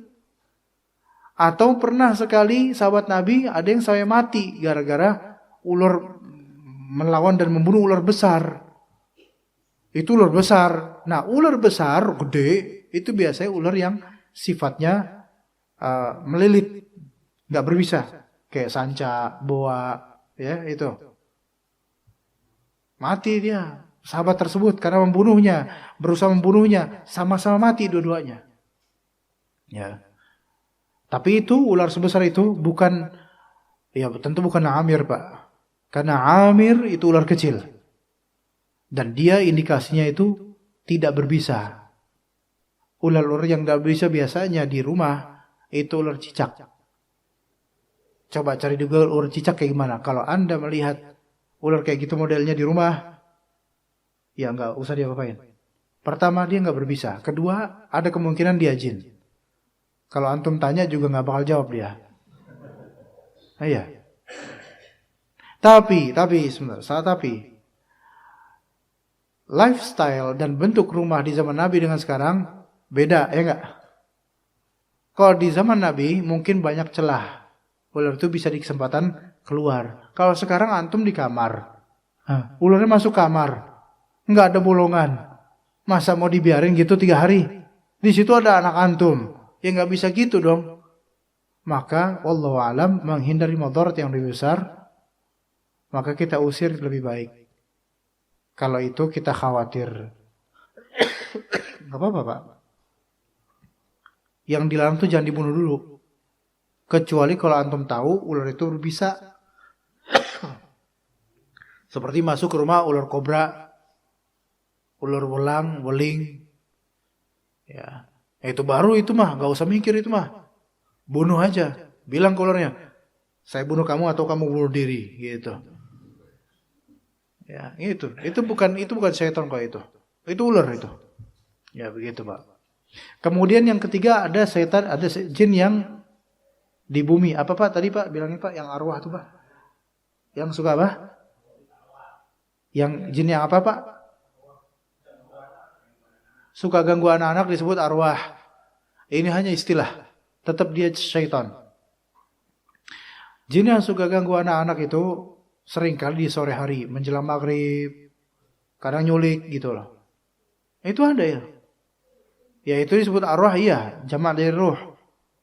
Ya. Atau yang suka ganggu anak-anak ketika mau tidur atau lagi tidur. Itu ya, arwah, iya. Kadang kita merasakan itu. Ini anak kalau tidur di situ pasti dia gelisah. Tidur di pojok itu pasti dia gelisah. Terus dia bilang, serem di situ ada ini, ada. Nah ini arwah. Tapi sama aja Pak, setan juga, jin juga gitu. Nah kemudian jin yang kalau bersama manusia, korin, itu benar. Semua jin korin itu setan. Nggak ada jin korin yang soleh, salafi, ahlus sunnah, wahabi, nggak ada jin korin.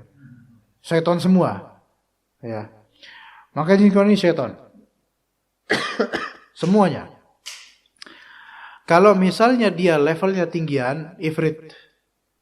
Ifrit ini spesialisasi. Ifrit itu jenis jin, bukan nama. Oke? Kayak Firaun. Firaun itu adalah julukan raja, sifat. Firaun, julukan raja Mesir. Kisra, Firaun, ya, Abraha, itu julukan raja, bukan nama. Ya. Nah, ifrit ini makom, sifat. Dia ada kekuatan. Nah, rata-rata jin yang bisa tanpa mewujudkan diri itu bisa menggeser benda dengan keras atau benda berat atau melempar benda, ini kategori jin golongan ifrit.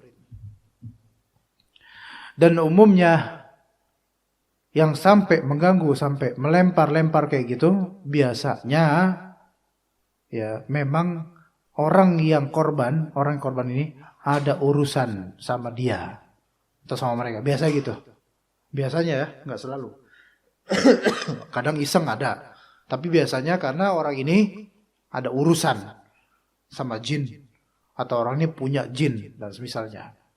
Ya mana mungkin jinnya itu tidak direstui oleh si ifrit ini misalnya. Maka ifrit ini mengganggu dia. Jin itu nggak sembarangan Pak. Mau lempar antum tuh juga butuh power Pak. Ngedernya juga ada Pak. Nggak mau gitu-gitu aja. Iya. Nggak mau, mereka tuh they do it for free, nggak mau Pak. Karena butuh, ngapain kita capek-capek kayak gitu kok ini nggak berguna. Ya nggak mau sia-sia gitu. Ya iseng ada. Cuman kan iseng ada tujuan Pak. Supaya takut orangnya. Kalau mau orang beriman pemberani, nggak mau iseng mereka. Beneran Pak. Coba Pak Ade Karmawan. Selama motoran kemana-mana keganggu jin nggak Pak? Justru Bapak yang gangguin jin. Ya Pak ya. Iya, ke orang soleh itu kalau lewat terganggu jin itu gitu loh. Jangan kebalik. Jatuh itu ifrit, Pak. Dalilnya apa ifrit kayak gitu? Di surat An-Naml. Ifrit menawarkan jasa apa? Memindahkan singgasana Bilqis. Oh, bisa kayak gitu, bisa. Itu tingkatnya luar biasa. Ya begitu. Tapi jangan takut, ya. Karena ketika kita tidak ada urusan sama mereka, insya Allah nggak diapa-apain. Kecuali kalau kita ada niatan pengen berurusan sama mereka, nah itu baru diapa-apain nanti. Ya begitu. Oke. Yang terakhir tadi apa, Pak? Yang terakhir, Pak. Habis. Yang korin itu kan syaitan. Setiap manusia kata Nabi SAW memiliki korin. Dan mereka semua adalah syaitan. Rasulullah SAW memiliki korin. Cuman kata, dan engkau Rasulullah, ya engkau saya juga memiliki korin. Namun Allah telah aslamahu. Mengislamkannya di sini para ulama beda pendapat tafsiran. Ada yang mengatakan maksudnya jin korinnya Nabi telah masuk Islam. Ada yang berpendapat maksudnya jin korin Nabi tetap kafir tetapi ditundukkan sehingga nurut sama Nabi, tidak membisikkan ke Nabi sesuatu buruk. Itu beda tafsiran. Ya beda-beda, Allah alam. Ya begitu. Jadi aslama itu kan ada dua makna. Masuk Islam atau maknanya tunduk patuh. Ya enggak? Kita tuh Islam, maknanya istislam. Itu tunduk patuh. Begitu, Pak. Oke, Pak? Belum terjawab. Ya, Pak. Jadi setiap hamba Allah ada setiap individu pasti ada malaikat pencatat kanan dan kiri ya. Seperti surat At-Tariq ayat 4. Lalu bagaimana dalam setiap individu itu ada 2 malaikat pencatat dan ada jin korin yang selalu membisikkan kepada hawa nafsu? Apakah ada 3 pengawas itu? Bukan hanya 3, Pak. Bisa aja jin korin itu lebih dari 1. Bisa, Pak. Saya nggak tahu Bapak jin korinnya ada berapa, saya nggak tahu. Tapi pasti ada. Mungkin di depan antum, Pak, itu jin korin antum.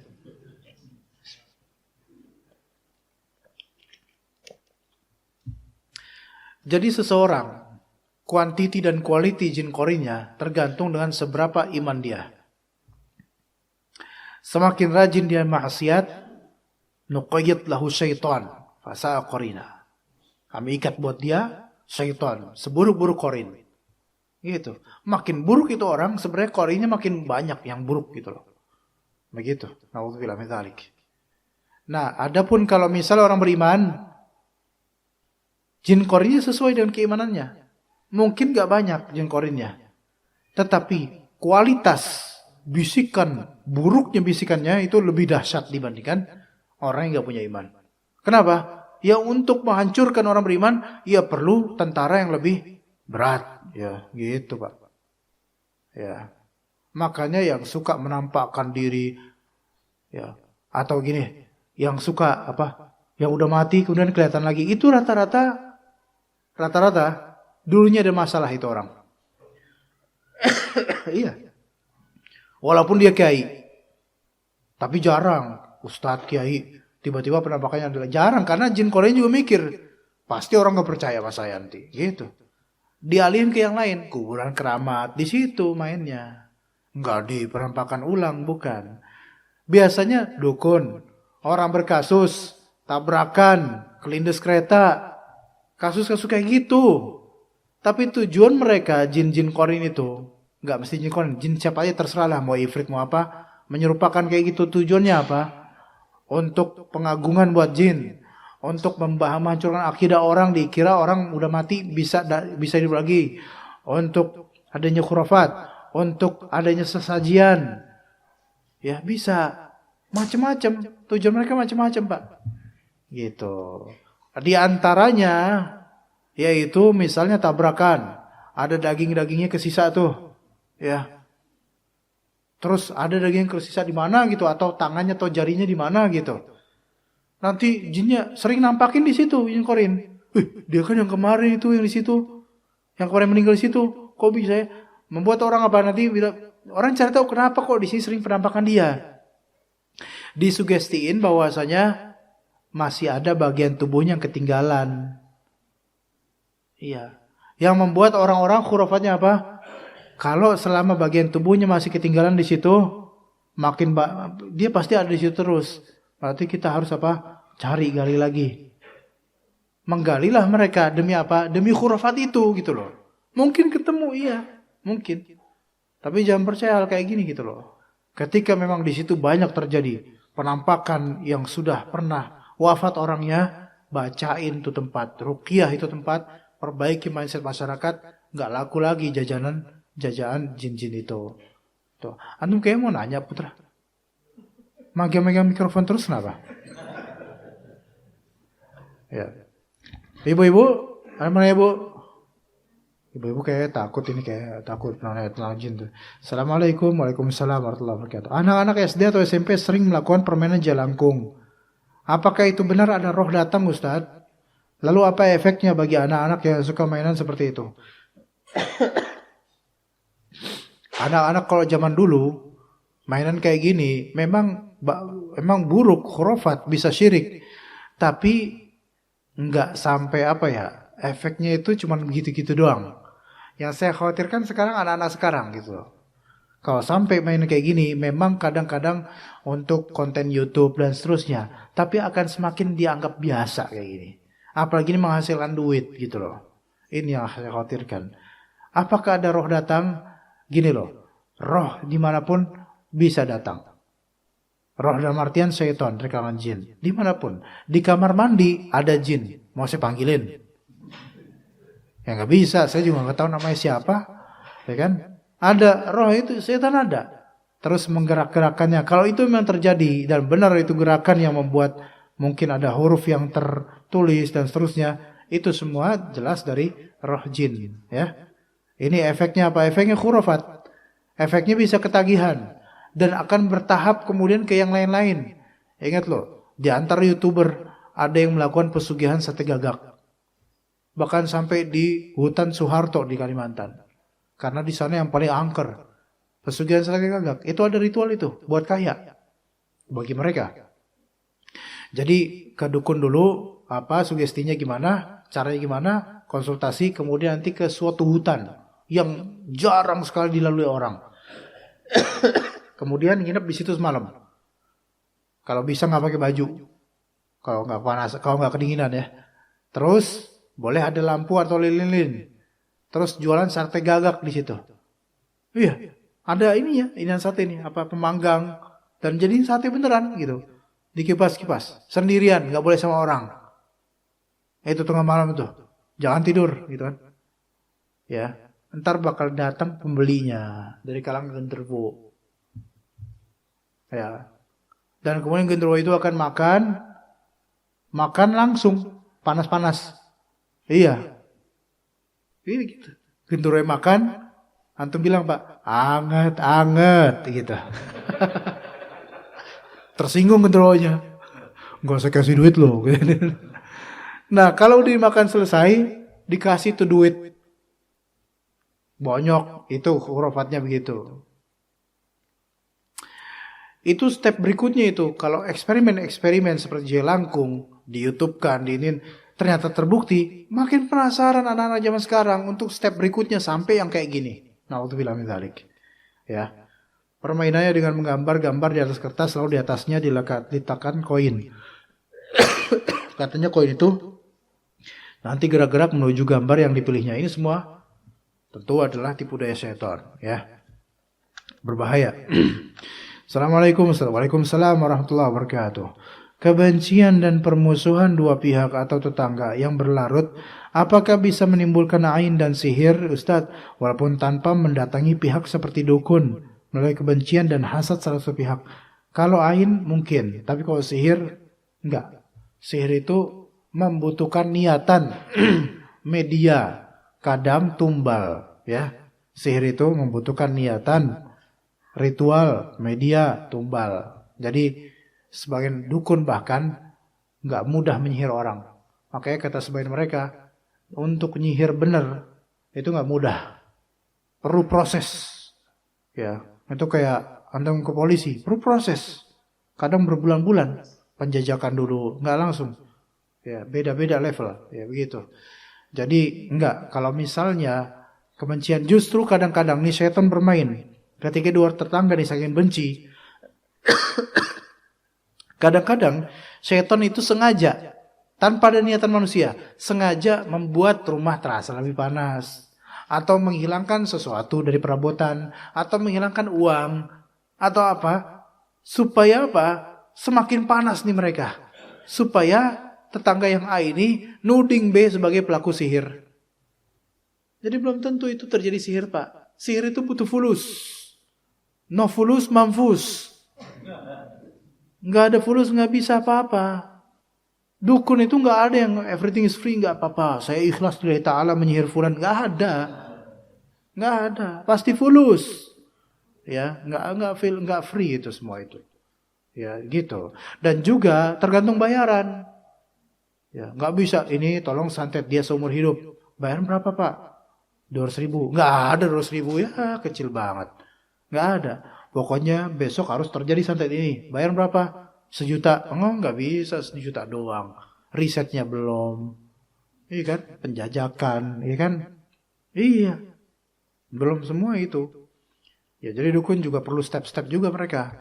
Adapun yang di TV-TV film-film datang terus minta ini, terus langsung itu rata-rata bohong, itu dukun itu. Nggak secepat itu. Iya, nggak semudah itu. Ada proses berulang-ulang supaya ada kunjungan visit berikutnya, ya supaya banyak juga duitnya. Itu trik semua sebenarnya. Ya, tapi mungkin cukup sekian. Oh ya, ya. Iya, Pak. Gini Ustaz, kalau Azazil itu siapa Ustaz? Azazil. Okay. Satu, kedua, sejak kapan setan tidak kelihatan oleh manusia Ustaz? Sejak kapan ya? Setan? Tidak kelihatan oleh manusia ya, jin dan lain-lain gitu. Karena waktu zaman Nabi Sulaiman Ustaz ya, itu kan bisa jin itu kelihatan. Ya. Sejak kapan itu tidak kelihatan oleh manusia? Terima kasih Ustaz. Oke. Sama-sama Pak. Azazil itu adalah nama Israiliyat, nama lain dari iblis. Jadi iblis itu punya beberapa model nama menurut Israiliyat. Yang di Al-Quran dan di Sunnah jelas nama iblis itu jelas. Tapi di riwayat-riwayat Israiliyat ada yang menyebutkannya Azazil. Ada yang menyebutkannya Abu Kardus. Ya, Abu Kardus. Nggak tahu di jualan kardus kali dia. Atau Abu Kurdus. Nah, itu nama lain dari orang-orang itu banyak yang membuat nama-nama, Pak. Azazil. Ada yang menamakan Lucifer. Orang barat tuh menamakan iblis tuh Lucifer. Ada yang menamakannya Baphomet. Beda-beda lah, terserah mau apa. Tapi yang di Al-Quran iblis itu pasti. Azazel itu kata mereka namanya dari iblis. Atau ada yang mengatakan Azazel itu adalah salah satu nama syaitan, jenis syaitan. Wallahu a'lam. Pastinya gimana wallahu a'lam. Tapi yang masyhur Azazel itu iblis. Itu satu. Kedua, sejak kapan syaitan itu nggak bisa dilihat? Begini Pak,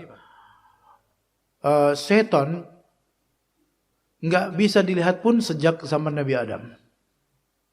Ya, jinnya maksudnya jin ya. Sejak zaman Nabi. Sejak kapan?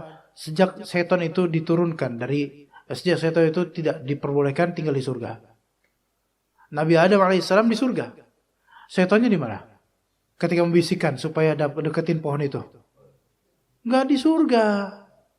Kalau menurut Bible, setan iblis itu mentransformasikan diri menjadi snake, ular. Itu menurut Bible. Berarti kan fisiknya itu ke situ, ke dalam surga. Tapi saya nggak meyakini itu. Wallahu a'lam, syaitan itu membisiki dari luar surga.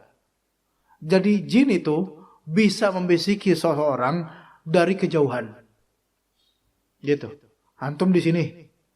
Dibisikinnya di Kelapa Dua misalnya. Ya mungkin aja, siapa enggak. Kalau ada ikatan mungkin.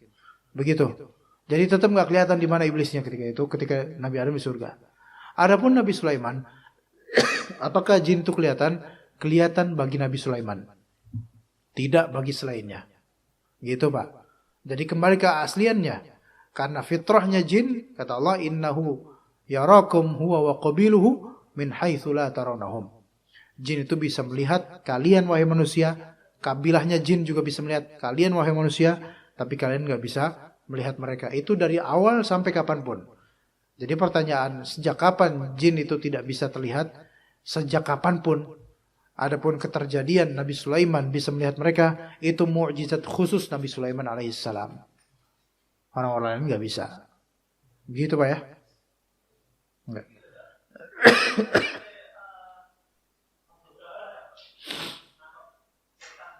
Ya.